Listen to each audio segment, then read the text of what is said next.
والسلام على رسول الله وعلى آله وأصحابه ومن تبع الهدى وأشهد أن لا إله إلا الله وحده لا شريك له له الملك وله الحمد يحيي ويميت وهو على كل شيء قدير وصلى الله وسلم وبارك على نبينا محمد وعلى آله وأصحابه أجمعين وبعد السلام عليكم ورحمة الله. Today is Yom Thulath night of the month of Shawwal, 1,431 years after the hijrah of our beloved Prophet Muhammad sallallahu alaihi wasallam, corresponding with October 6, 2010. And we'd like to not make a complete recap, but a partial recap of what was mentioned Monday night, inshallah ta'ala, for those who missed that recap of what we mentioned, starting from at the end of what we mentioned, inshallah. And we want to just inform the brothers and the sisters present and those who are listening in Power Talk land, as we call it, that the past 5 or 6 classes, we are calling these your immunization shots. These are your immunization shots to protect you from ideological diseases. Ideological diseases. And he says the next point or principle, but intending by that refutation of the falsehood, and between him, that is between him refuting him due to jealousy or because they were contemporaries or because of oppression. He said the foundation is that if a scholar, the basis is that if a scholar refutes and clarifies with evidence, meaning in his refutation, then we accept his statement. If a scholar refutes and clarifies with evidence, if he refutes out of jealousy or oppression, these are inner intentions that only Allah knows. So our position is, if a scholar refutes, if he refutes falsehood with an acknowledgement or with an acknowledgeable known refutation, and the scholars have accepted it, then it is accepted from that which appears to us. When he says, the Sheikh Ahmed, when it is said that a particular refutation is done out of jealousy or because they are contemporaries or out of oppression, he said the answer is that the refutation done out of oppression is that a person refutes without a reason and speaks about a person without a reason. So no doubt this is dhulm. This is oppression. And that's clear. He says, okay, now you speak ill about a person and warn against him. Sheikh Ahmed Bazmuul says, why? He says, just because, or I'm not feeling him. The meaning, as we mentioned the other night, the terminology that the Sheikh used can be translated in our language, or because I'm just not feeling him. He says, you're not feeling him, the Sheikh asks. Allah didn't make your mind to know everything that is evil. He said, this is dhulm. This is oppression. He said, fear Allah within yourself, because when it comes to the people's honor, if you don't have proofs and evidences that warrant speaking about them, then their honor is poison. You can't go near it. And you will be responsible for that. He says, so how about the honor of the scholars? And what about the honor of the strong students of knowledge? The Sheikh, he says, for example, a person comes to us warning us against Sheikh Abdullah al-Bukhari, Why are you warning against him? What's the reason? Sheikh Ahmed Bazmuul, he says, he doesn't have a reason. He said, this is dhulm. This is oppression.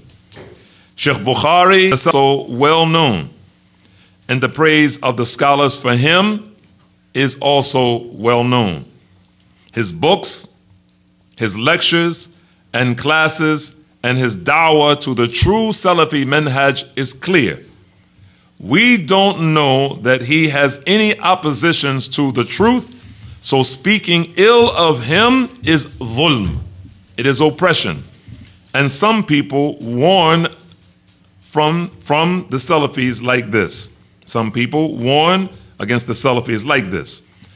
As for if a person is refuted due to jealousy and envy, this becomes clear when the refuter goes overboard in the reasons of criticism.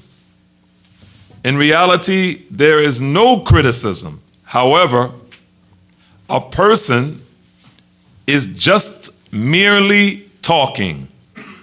In this case, the scholars reject this type of criticism and say it appears that you have something against this person.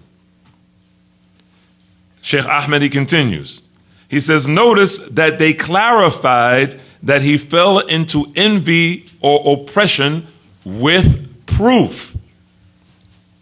Meaning the ulama have proof that the person did so, meaning their refutation, with envy or jealousy, or because he's just not, as we say, feeling him. Sheikh Ahmed Bazmoul continues, some of the youth, meaning the Salafi youth, when you say to them, Sheikh Rabi' or Sheikh so-and-so warned against Sheikh so-and-so, they say to you, this is only from envy, meaning the reason why the Sheikh refuted such Sheikh, he's only jealous of him. He's only envious of him.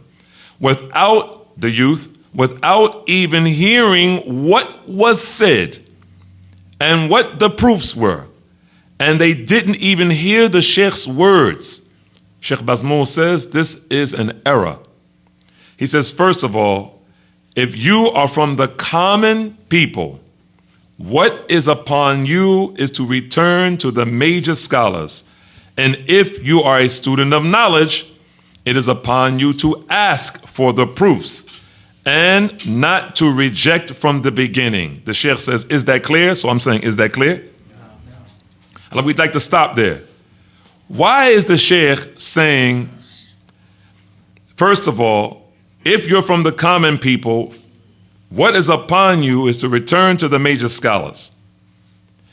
And if you are a student of knowledge, it is upon you to ask for the proofs. Why is the Sheikh saying that? Why is he separating the students of knowledge from the common people? No. Because the common people may not understand the proofs. In most cases, not may, in most cases, they're not going to understand the proof. And even if they ask for the proofs, they still wouldn't understand because they don't know the methodology of how proofs are derived. They don't know. They don't know. And this brings us to another issue of which those ulama, of which we're going to mention inshallah Friday night.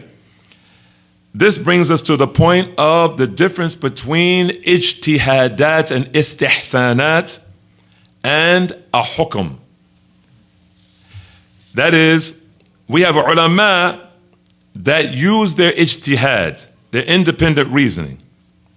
And we have ulama that also make istihsanat. They deem something to be good. It is unanimously agreed amongst the scholars of Ahl Sunnah, past and present, that if the ijtihadat, of which we won't elaborate on, inshallah Friday we'll elaborate, if the ijtihadat, the independent reasoning, or that thing is deemed to be good by a scholar, has no dalil, then number one, it is not accepted, and the ulama of Ahl Sunnah are almost unanimously agreed, past and present, that it's considered a bid'ah. That it doesn't have to be accepted, and many of them say that it is an innovation to accept the ijtihad or the istihsan of an alim who is mujtahid. An alim who is mujtahid, meaning he's able to make ijtihad and he doesn't have a dalil for what he says. We continue with what Sheikh Ahmed said. He says, okay, the third is the situation with being contemporaries, meaning they are close in age and in knowledge. And we mentioned the other night, Monday night, that in the hadiths, in hadith science, this is called al-aqran. Al-aqran. The Sheikh says, in addition to this, the scholar did not clarify his reason for refutation. He's just merely refuting. Here they say, that is the people who try to bring the argument against those ulama who are making the refutation, or the students, or the du'at, or even the common people. Here they say, the Sheikh is saying, they say, but they're contemporaries. Sheikh Ahmed said, look at their closeness in age and knowledge, in addition to the fact that there are no proofs along with the refutation. I don't know if this is clear. Is this clear, brothers? It's not clear? It's not? We'll say it again. The Sheikh, he says, the third is the situation with being contemporaries, meaning they are close in age and in knowledge. In addition to this, the scholar did not clarify his reason for refutation. The scholar A makes a refutation on B, who's a scholar. And we can also, on a lower level, say a student of knowledge makes a refutation on a student of knowledge. Or a da'iyah makes a refutation on a da'iyah. Three of them, three categories, they have ilm, they have knowledge. So the Sheikh, he says, so the people will say they're contemporaries. He says, what you have to do is you have to look at their closeness in age and knowledge, in addition to the fact that there are no proofs along with the refutation. Meaning, the Sheikh made a refutation of another Sheikh, a scholar, but he had no proofs. We've already mentioned what Sheikh Ahmed said. This is dhulm. This is oppression. You can't refute someone with no proofs. And as we've already mentioned Monday, that some people don't realize that there are proofs. Some people think that the refutation on someone is only what they heard. They don't know that it may have been 10, 20, 30, 40 reasons that are justified to make the refutation. But the layman, usually they don't know. They only know what they have seen or what they have heard. They don't know that there may be dozens, hundreds of reasons why that sheikh has refuted another sheikh. Sheikh Ahmed, he goes on, however, that you come to me with Sheikh and Najmi. See, one of the difficult things for us brothers in the masjid here, and maybe the people as once again we call it Pal Talk land, one of the difficult things is that the vast majority of us in this masjid specifically, we don't know about these personalities. We've heard their names, but we really don't know their qima and their manzila. We don't know their status and their worth. That's a major problem. Because many, if not most of the people upon Salafiyya in this immediate area, they're extremely new to Salafiyya. They don't know principles. They don't know personalities. They don't know history. And even some of the people who know history, either they don't know principles or they have forgotten a lot of things. They have forgotten. So it makes it difficult. So if we say Ahmed Najmi, you just sit there with a blanket face. Doesn't move you. Until you know who Sheikh Ahmed ibn Yahya al-Najmi was, rahimahullah. So he says, however, that you come to me with Sheikh al-Najmi, rahimahullah. And he died in our time. He died in the past 10 years. He says, and the Sheikh was in his 80s. He says, and then you come to me with Halabi, Ali Hassan al-Halabi from Jordan, or Mashhur, he means Mashhur Hassan Salman from Jordan. He says, and you come to me with the Jordanian scholars, and you say they are contemporaries. He says, this statement is false. We stop there because we mentioned it the other night, we're going to repeat it. For anyone who knows what a contemporary is, a contemporary in common language usually means what? Somebody from the floor, answer. Somebody else other than Abdulaziz. Dr. Kamaruddin. What's a contemporary? In common English language, what are contemporaries?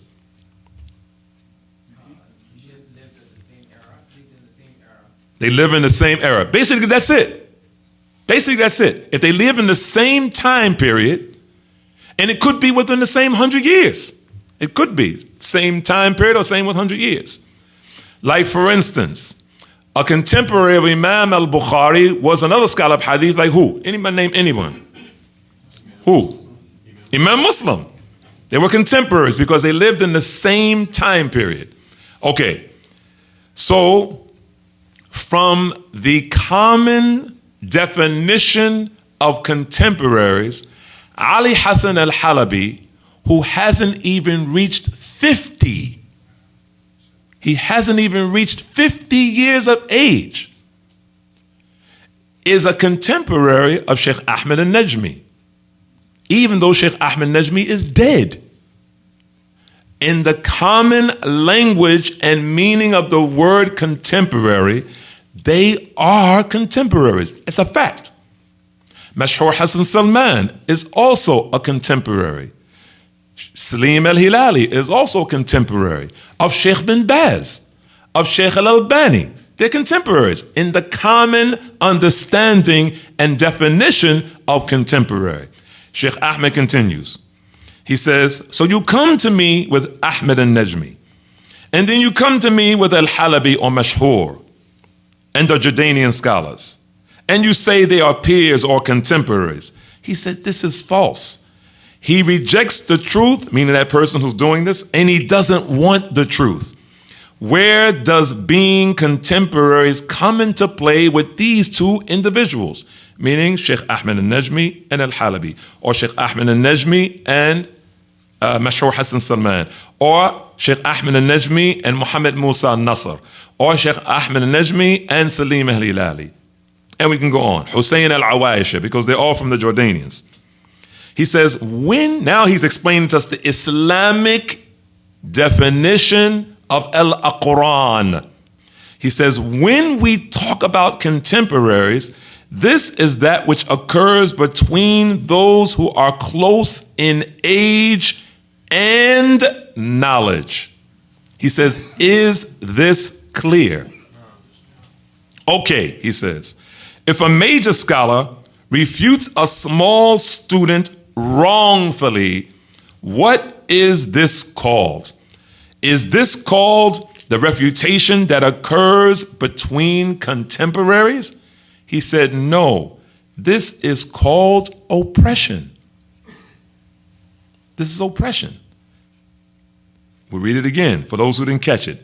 If a major scholar refutes a small student, what is this called? Is this called the refutation that occurs between contemporaries? No, this is called oppression and the like. But you don't say this is due to being contemporaries. He says, so pay close attention to this. Someone called me, he said, and said, what's your opinion in regards to, or with regards to the differing that is occurring between the scholars of Jordan and the scholars of the kingdom, meaning of Saudi Arabia, because we must make a distinction, because Jordan is also a kingdom. So he's making a distinction, meaning the kingdom of Saudi Arabia.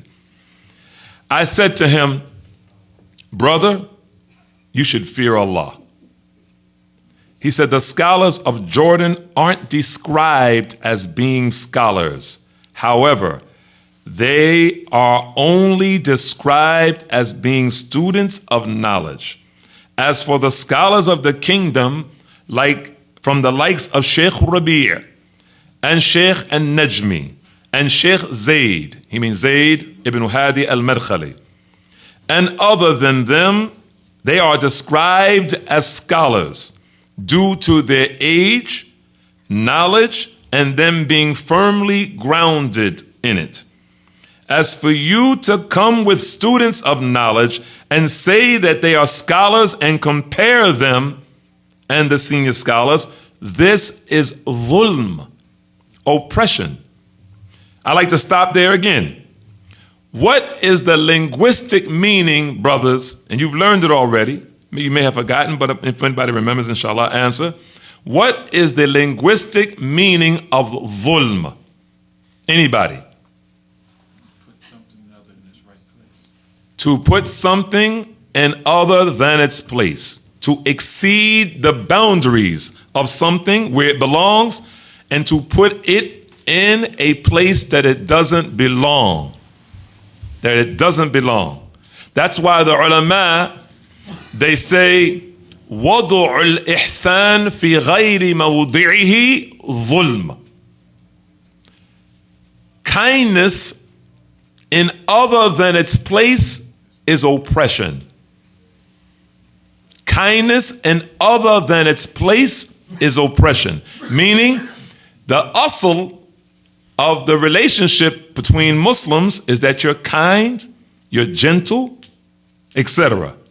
You deal with the Muslim, which we had in the class for almost a month and a half, maybe more than a month and a half, on the etiquettes of how the believer should deal with one another.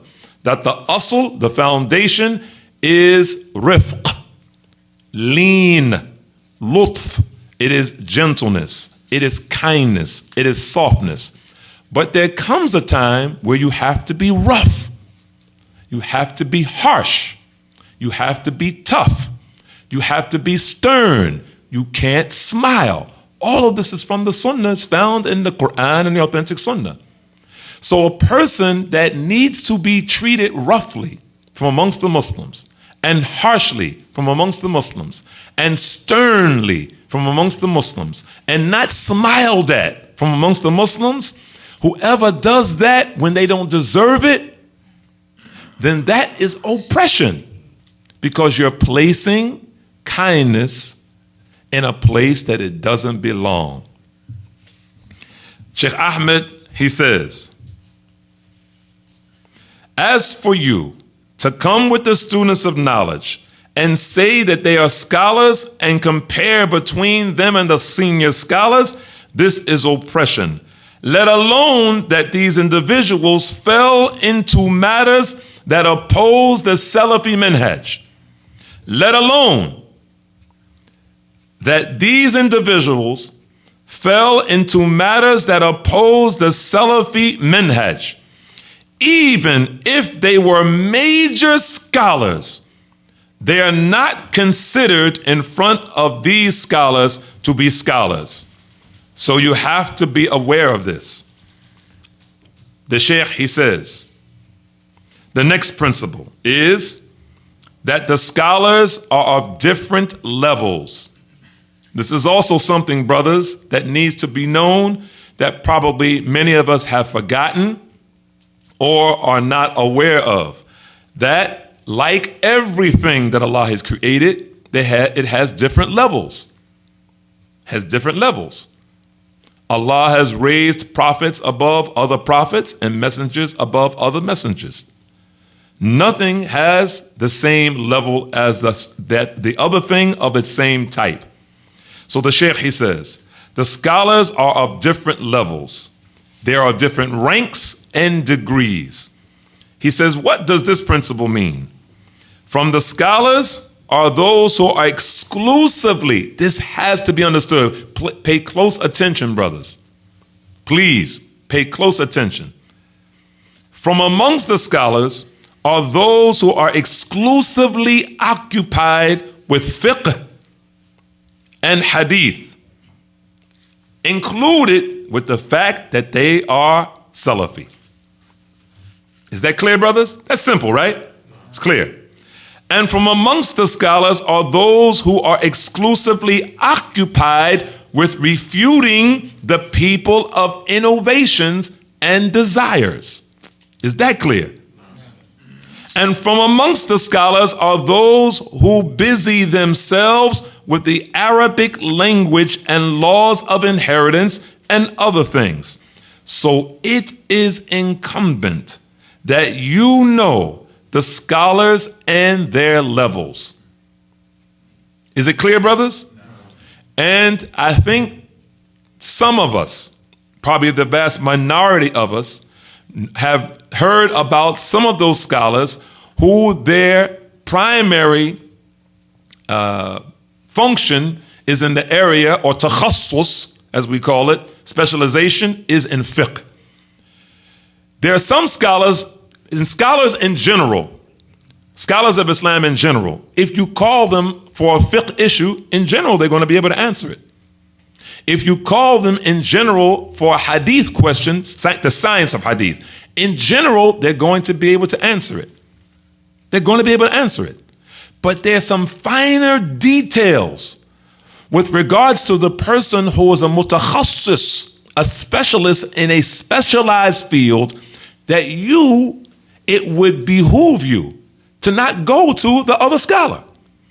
It doesn't bring the worth of the scholar down because you're going to another scholar for his specialization. It's not just looking at him in disdain. You're not ridiculing him and you're not belittling him if you go to another scholar. It is, as we mentioned the other day, that you won't go to a general practitioner of medicine for pancreatic cancer. You're not going to do that. It's a no-brainer. Is that clear, brothers? You're not going to go to a doctor, and I don't know the technical term for it, Dr. Kamaruddin, the doctor who specializes in the liver. What is he called? What is this? Hepatologist. Or hepatologist. Makes sense now. Hepatologist. You're not going to go to a hepatologist for a tooth that needs to be extracted. Both of them are considered in the world of medicine ulama. Is that not right? They're both considered ulama. The dentist is an alim. I don't care how you look at it, brothers, accept it or not. A dentist is an alim. A hepatologist is an alim with a specification in the liver, right? They're ulama in the area of tib. So the person who goes to someone who is not, that's not his specialization, he's not only wasting his time, he's actually oppressing himself. He's oppressing himself. Those ulama that are living today in the various lands, in Saudi Arabia, in Kuwait, in Yemen, in Egypt, for the students and the du'at for the most part, we know them. Some of us know many of them personally, and they know us. When we call them, they say, Sheikh so-and-so. They say that to us. How's your daughter? And they mention the daughter's names. They mention the son's names. We know them. The vast majority of us don't know them. We only know their names. So if we only know their names, it would be for all the more reason that we don't know their specializations. If we only know their names, that we probably don't know what they have specialized in. So right now, if we had an issue, for instance, in the area of usulul fiqh, we have an usulul fiqh question. And one of the problems is that we don't even know the difference between fiqh and usul fiqh. We heard the word fiqh in the phrase and we think it may be fiqh. So we don't even know what is usul fiqh, let alone we don't know what is fiqh. So if we were to right now have a usul fiqh question and we wanted to call Medina, the city of the Prophet sallallahu alaihi wasallam, who are those ulama that we're going to look to first for an usul fiqh question answer? Raise your hand if you know one, name him. That we know that he singled out. Who? Anyone? Sheikh Salih Fawzan is not in Medina. See? There you go. See? He's not in Medina. Now, Sulaiman al-Ruhaili. And along with him, who else? Wa alaikum salam. Who else? Anybody else? And don't feel shame that you don't know. Don't feel shame because it's not upon you to know. You understand? It's not upon the layman to know, but it is upon the student to know. Is that clear, brothers? No. The other sheikh who's known, if you have an usul fiqh question, call up Sheikh so-and-so who we're about to mention, inshallah. And he was here, sitting right here where I am, or in close proximity, just years ago, just a few years ago, right here in our masjid. Sheikh, no. Sheikh Tarhib al-Dawsari. Sheikh Tarhib al-Dawsari. His specialization is usul al-fiqh. All right? In Medina, if we want to get a question regarding hadith science, who's the first person we're going to go to? Who? Sheikh Abdul Muhsin al-Abbad. Right? Do we go to Sheikh Tarhib al-Dawsari for al-Jarh wa Ta'dil? No. Do we go to Sheikh Abdul Muhsin al-Abbad for al-Jarh wa Ta'dil? No. Do we go to Sheikh Abdul Bukhari for al-Jarh wa Ta'dil? Yes. Yes, we do. Do we go to Sheikh Ubaid for al-Jarh wa Ta'dil? Yes. We're talking about Medina now. We didn't go to Mecca. We didn't go to Pakistan yet. We didn't go to India. We didn't go to Kuwait. Are you with me, brothers? Okay. The Sheikh, he goes on. He says, and from the scholars are those who busy themselves with Arabic grammar and laws of inheritance and other things. We want to get an Arabic grammar question answered. There are many in Medina. And once again, we could say Mecca, we could say Jeddah, we could say Riyadh. We're just pointing out Medina right now. All right? If we wanted to get a question in the Arabic language, grammar, or balagha, or any of those disciplines of Arabic, who in Medina would probably be one of the best people to go to? Anybody? No, who? Name them. Who?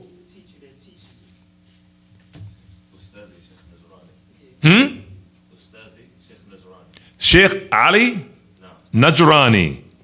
That's what we're going to go to. But there's someone even higher than him. Who? Sheikh Abdul Rahim, my Sheikh. He just called him his Sheikh, so I leave that with him. He said, my Sheikh, my teacher. So I now say my teacher. Dr. Abdul Rahim, Fa Abdul Rahim from India.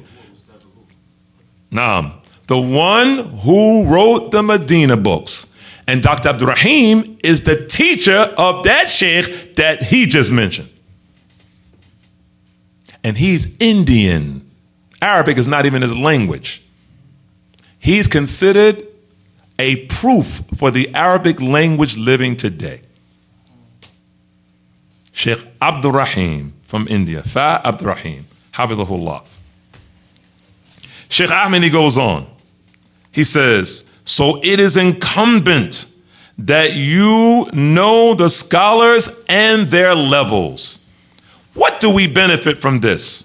He said the answer is That which we benefit from this is that you can't come and oppose between the statement of a scholar who specializes in al-jarh and al-ta'dil and the refutation of the people of innovation. You can't come and reject this scholar because the other scholars remain quiet. Should we repeat it, brothers? That which we benefit from this is that you can't come, meaning you and I, we can't come and oppose between the statement, make opposition between the statement of a scholar who specializes in al-jarh and al-ta'dil and the refutation of the people of innovation. You can't come and reject this scholar because the other scholars remain quiet, saying, but brother, Sheikh bin Baz didn't speak against him. Sheikh Fawzan didn't speak against him. Sheikh Abdul Aziz Ali Sheikh, who's he? The Grand Mufti didn't speak against so-and-so. Sheikh Ahmed, he continues. He says, brother, all of these scholars are Salafi. Sheikh bin Baz, Sheikh Salih Fawzan, Sheikh Abdul Aziz Ali Sheikh, the Grand Mufti. He says they're all Salafis, no doubt about it. And they are well known. However, these scholars did not turn their attention to this fitna, and just because they're quiet doesn't mean they're in agreement. Is that clear? He says also, we have a well-known principle. You cannot attribute something to someone who has not spoken. The name of this talk, once again, brothers, principles that are incumbent upon every Salafi to know, by Sheikh Ahmed ibn Umar Bazmuul. Principles that are incumbent upon every Salafi to know. Also, we have a well-known principle. You cannot attribute something to someone who has not spoken.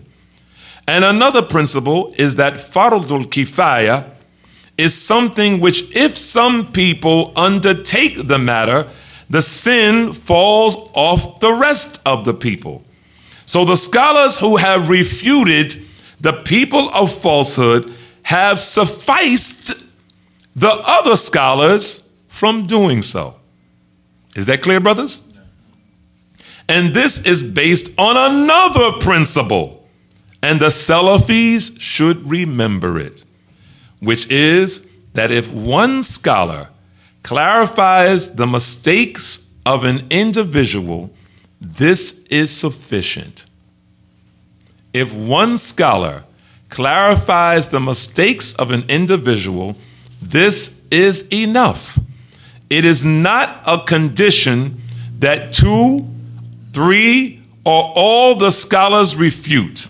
If his refutation is in truth, this is sufficient, even if all the other scholars remain quiet. I like to stop again, brothers. I like to ask, and I don't think that there are going to be too many people here that are going to be able to answer the question, but we want to ask it anyway. This principle that you have to have more than one scholar to make a jarh, to make a criticism, a disparagement of someone. Who made up that principle? Anybody know? He's living in our time. He's a contemporary of ours.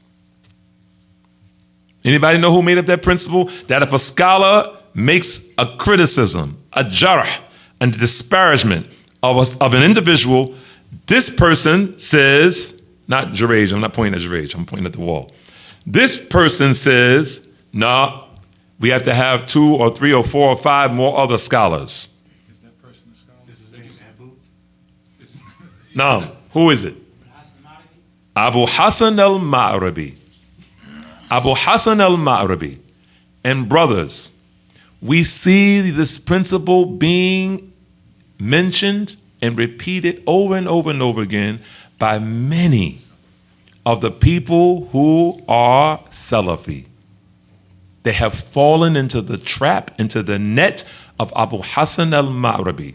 Some of them may be doing it intentionally, and I think that most of them are not, and some of them may be doing it unintentionally because they are not grounded in the Salafi principles of the minhaj. They're not grounded.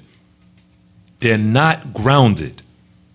And this is the reason why they have fallen into using these principles, the likes of so-and-so criticized so-and-so. Well, no, we have to wait. You know, did Sheikh Fawzan criticize him? Did the Mufti criticize him? Did so-and-so criticize him? We're going to wait. No, Sheikh Ahmed said that's not our principles. The minhaj of the Salaf is that all you need is one. All you need is one.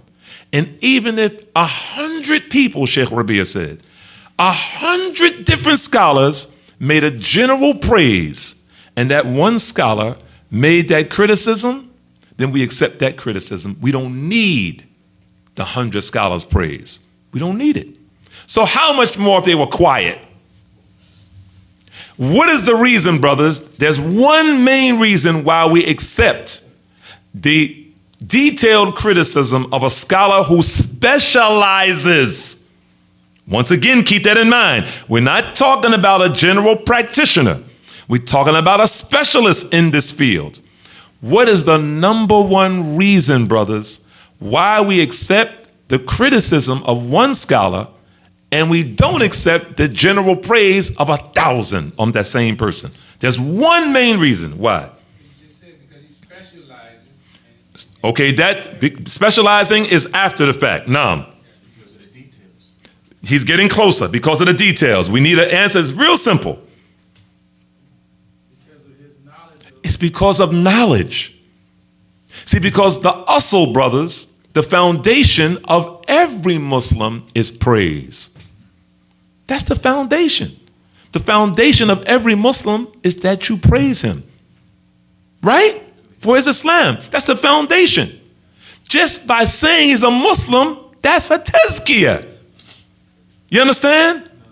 So when a scholar or a student of knowledge disparages or criticizes someone, and he's not doing it from jealousy, and he's not doing it because he's not feeling them, and he's doing it because he deserves the criticism, he can only be doing it from one bab, one door, and that's what?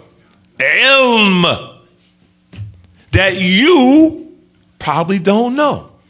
So you think because he did such and such, he committed a sin, people are talking about him, people are talking about him, people are talking about him, but you don't know, like we said just maybe 15, 20 minutes ago, what's lurking in the background that's in opposition to the minhaj of the Salaf. Because wallahi, brothers, if an imam from amongst us, or a da'iyah, or student of knowledge, beat his wife on Jumu'ah, after Jumu'ah prayer, after he gave the khutbah, he descended from the minbar. He's the imam of the masjid. He led the salah. Then he became angry talking to his wife in front of the masjid. It is a heinous sin for him to smack her and punch her. But that can't be compared to a person in opposition to the minhaj of the Salaf. That cannot be compared. That's a heinous sin for that imam to do that, or that student of knowledge, or that da'iyah. So for someone to say, where's the justice? You're talking about so-and-so, but look at so-and-so beat his wife. You can't compare those two things. Being in opposition to the minhaj of the Salaf is different from beating up your wife. Beating up your wife is a heinous thing. Blacking her eyes, breaking her arms. May Allah forgive the person and protect us from doing that. But that can't be compared with opposing the minhaj of the Salaf. We're talking about the religion now. Don't you have any ghairah, any jealousy, any self-respect for Allah's religion? The Sheikh, he goes on. He says, So if his refutation is in reality, is in truth, this is sufficient, even if all the other scholars remain quiet. But now you say, but brother so-and-so scholar hasn't said anything, and so-and-so scholar hasn't said anything, meaning about the person. He says, this is just as if you're saying that there is a need of a group of scholars in order to refute someone. He said, and this statement is falsehood. And this is the Khalafi manhaj. This is the Khalafi manhaj, Sheikh Ahmed says. It is not a Salafi manhaj. This is one scenario. He says that one specialized scholar refutes and the rest remain quiet. He said the second scenario is that a specialized, learned scholar refutes and criticizes. However, another scholar, not specialized in jarh or criticism, praises that person. Or they haven't heard the refutation. Here, these two are not opposed or contradicted. If this scholar's praise occurs without knowing of the criticism of the other scholar, here there is no contradiction, because the one who praised did it because of what he knows from praiseworthy matters. And the one who criticized did that because of what he knows from blameworthy matters. So don't come and say now, I'm with so-and-so sheikh. I'm with such and such sheikh who praised such and so-and-so. And I'm not with Sheikh so-and-so, like Sheikh Rabi'a, because this one praised him and this one criticized him. So I'm with the other sheikh. The other sheikh meaning who, brothers? The one who praised him.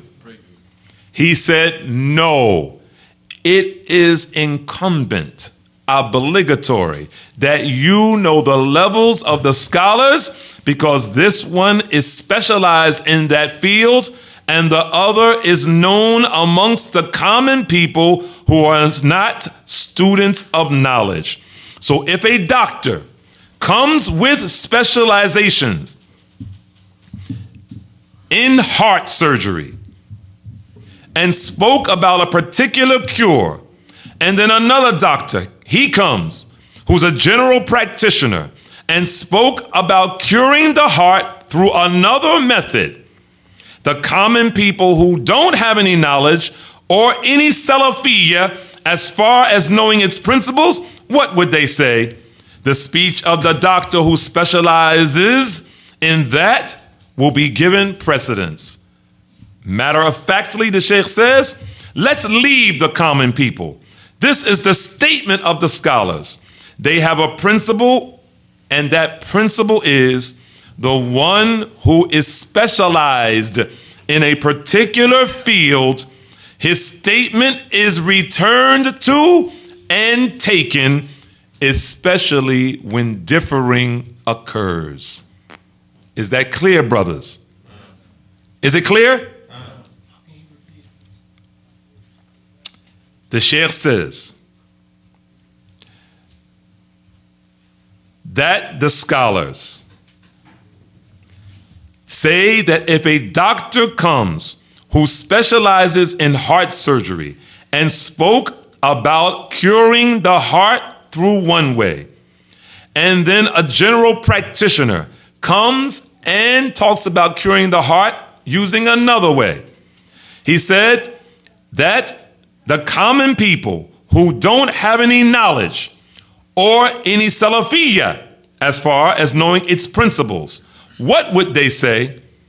The speech of the doctor who specializes in that will be given precedence. In other words, the layman knows that you don't go to a general practitioner for a heart problem.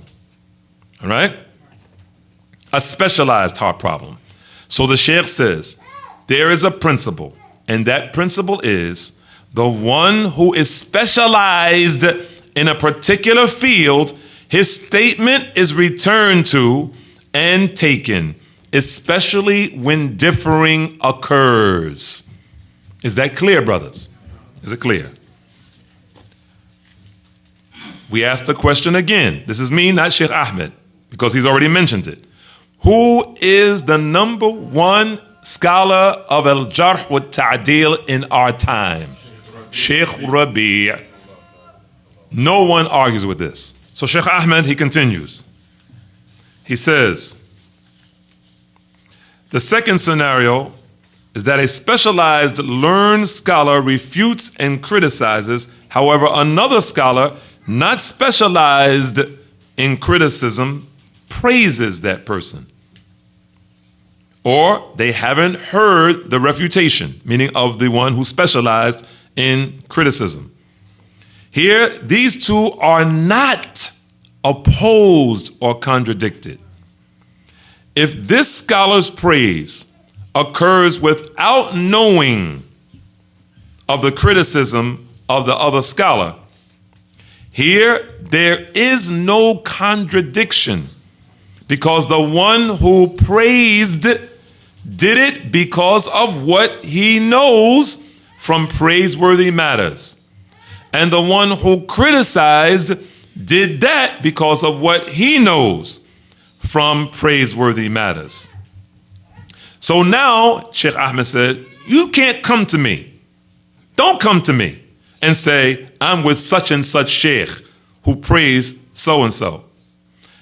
And I'm not with such and such sheikh, like Sheikh Rabi', because this one over here praised him and this one criticized him. So I'm with the other sheikh. What other sheikh do they mean? The one who praised him, right?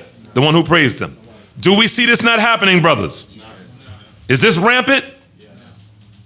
The Sheikh, he says, no, it is obligatory, incumbent, that you know the levels of the scholars, because this one is specialized in that field and the other is known amongst the common folk who are not students of knowledge. So if a doctor, he specializes in heart surgery and spoke about a particular cure, and then another doctor comes who is a general practitioner and spoke about curing the heart through another way, the common folk who do not have any knowledge or Salafiyya as far as knowing its principles, what would they say? They're going to say the speech of the doctor who specializes in that will be given precedence. He says, as a matter of fact, let's leave the common people. He said, this is the statement of the scholars. They have a principle, which is that one who is specialized in a particular field, his statement is returned to and taken, especially when differing occurs. The third scenario, that a scholar criticizes and another praises and says the statement of the one who is criticized is not considered. He says, yes, I know that so-and-so criticized him. However, this person is a person of the Sunnah. This is what is known as confliction between al-jarh and al-ta'dil. And the second scenario includes this. However, this is more specific. He says this is called confliction between al-jarh, criticizing, and al-ta'dil, praising. He said, what is the manhaj of the Salaf concerning this? Sheikh Ahmed Bazmuul, who is a specialist in al-jarh wa ta'dil, with the statement of Sheikh Rabi' himself, who said he's an alim, he says, the manhaj of the Salaf is this, is that we look to see if the criticism is a detailed criticism. If it is obligatory upon us to take the statement, and it is obligatory that we return to it, and it is obligatory to make it a judge in our affair. Also, the scholar who praised him made a mistake. He is not spoken ill of, but he made ijtihad and was mistaken, because, of course, this scholar didn't praise him out of vain desires. Sheikh Ahmed, he continues. He says, there's some talk, there's some speech. For example, he says, for example, if Sheikh Abdul Muhsin Al-Abbad, Hafethahullah, comes along and praises a person, and Sheikh Ahmed Al-Najmi or Sheikh Rabi' criticized that same person, and Sheikh Al-Abbad, for those who don't know, I stop. This is my statements, not the Sheikh's statements. Sheikh Abdul Muhsin Al-Abbad Al-Badr is considered one of the two imams of Medina. Does anyone know who the other one is? Yes. Sheikh Ali Nasr Al-Faqih. They are considered the sheikhs of the sheikhs in Medina.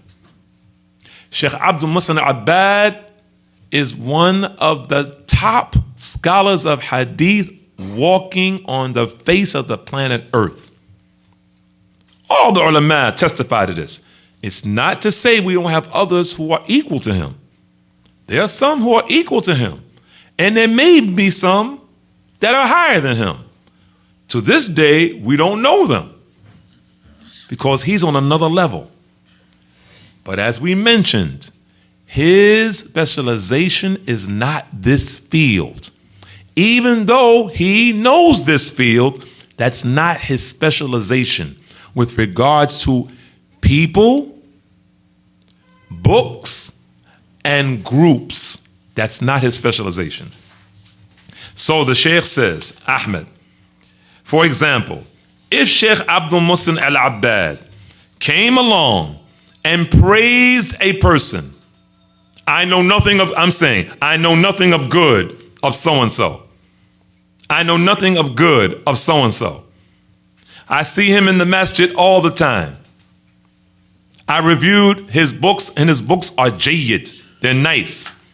I've listened to his CDs, they're nice. And then Sheikh Ahmed Al-Najmi and Sheikh Rabi' criticized that person. And Sheikh Al-Abbad says he's a person of the Sunnah, even if so-and-so criticized him. Sheikh Ahmed Bazmuul says, we look at the two statements and where are the true evidences and proofs. Where is the true statement? He says, and then we follow it. He says, then is Sheikh Al-Abbad criticized? What's the answer, brothers? No. He says Sheikh Al-Abbad is an acknowledged Salafi scholar. Sheikh Ahmed, he continues. He said, but it might be said, okay, how was it when Halabi praised Ma'rabi and Sheikh Rabi' refuted Al-Halabi, who was spoken against? Sheikh Ahmed says there is a difference. One day, Sheikh Al-Abbad praised Al-Maghrawi. Al-Maghrawi is in what country? Morocco. And Halabi also praised Al-Maghrawi. This is well known. Audio and textual recordings. Sheikh Al-Abbad, Sheikh Ahmed says, one day praised him based on what had become clear to him through his own ijtihad, and that he is on the truth and not upon desires. So the falsehood that Al-Maghrawi had with him did not become apparent to Sheikh Al-Abbad. However, Halabi, he knew that Al-Maghrawi makes takfir. And he knew the inner things that Al-Maghrawi holds. And he participated with Al-Maghrawi, meaning in conferences and lectures and dawrat. And we know this for a fact, because that group that I used to be on the board of, the administration of, called the Quran and Sunnah Society, when I left them over 7 years ago, when it became clear to me where they were headed with inviting Maghrawi with his deviations, and that Al-Halabi and them were supporting him, and I was in that hotel during that Quran and Sunnah Society conference, and the brother whose name I won't mention, who's still with them, he handed me the phone and he said, Sheikh Ali Al-Halabi is upstairs. He wants to speak to you because he heard that you're saying such and such and that you're ready to leave such and such. He wants to speak to you. And at that time, that brother who doesn't speak Arabic had the phone in his hand. He wasn't talking to Sheikh Ali Al-Halabi. He was talking to Abu Usama Al-Dhahabi, who was leaning on the lap of Ali Al-Halabi at the time in the room. When he said, the Sheikh wants to speak to you, I said no, because I'm upon clarity. It's clear what's happening. He said to him on the phone, to Abu Usama al-Dhahabi, Dawud said he doesn't want to speak to the Sheikh. Abu Usama translated to the Sheikh that Dawud Adib doesn't want to speak to him. The Sheikh said, Ajib. And from that day on, the Hizbis and the weak Salafis started calling me Dawud Ajib. And now when we look back in retrospect, we see what happened. Ali Al-Halabi has now been determined by the Permanent Committee of Saudi Arabia, by Sheikh Abdullah Ghudayan, by Sheikh Zayd al-Madkhali, by Sheikh Ahmed al-Najmi, and Sheikh Rabia finally, to be an innovator. To be an innovator. That was in 2002. I left them. Is it clear, brothers? Sheikh Ahmed goes on. He says, however, Halabi knew that Al-Maghrawi makes takfir. And he knew those things that were the hidden things that Maghrawi held in his opinion. And he participated with Al-Maghrawi. And this still happens, brothers. Quran and Sunnah Society still invites them. And Abu Usama still goes when he's able to get in the country if customs allows him to translate for them. And there are others who have went off to the right or the left who are also with them that used to be with the truth.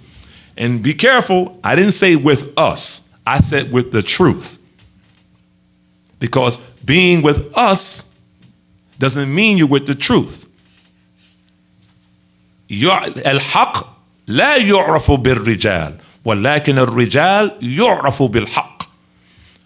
Men, the truth is not known by men, but rather the men are known by the truth. Sheikh Ahmed, he goes on. Therefore, the Sheikh says, Halabi said, I am the most knowledgeable of people concerning him. This is what Halabi said about Maghrawi. I am the most knowledgeable of the people concerning him. Sheikh Ahmed says, therefore, the proof has been established against Al-Halabi, and the truth has become clear and plain to him, However, he is persistent upon falsehood. Because of that, this is based on another principle. A lot of principles, right, brothers? He says, and that is to differentiate between the one who falls into falsehood by mistake and the one who falls into falsehood intentionally. So the one who falls into falsehood by mistake is not criticized. Rather, it is clarified to him and he is remained patient with. But the one who falls into falsehood intentionally and persists after it is made clear, he is criticized without making any excuses for him. So here, the criticism takes precedence. And we will continue this on Friday, inshallah. هذا وصلى الله وسلم وبارك على نبينا محمد وعلى آله وصحبه وسلم.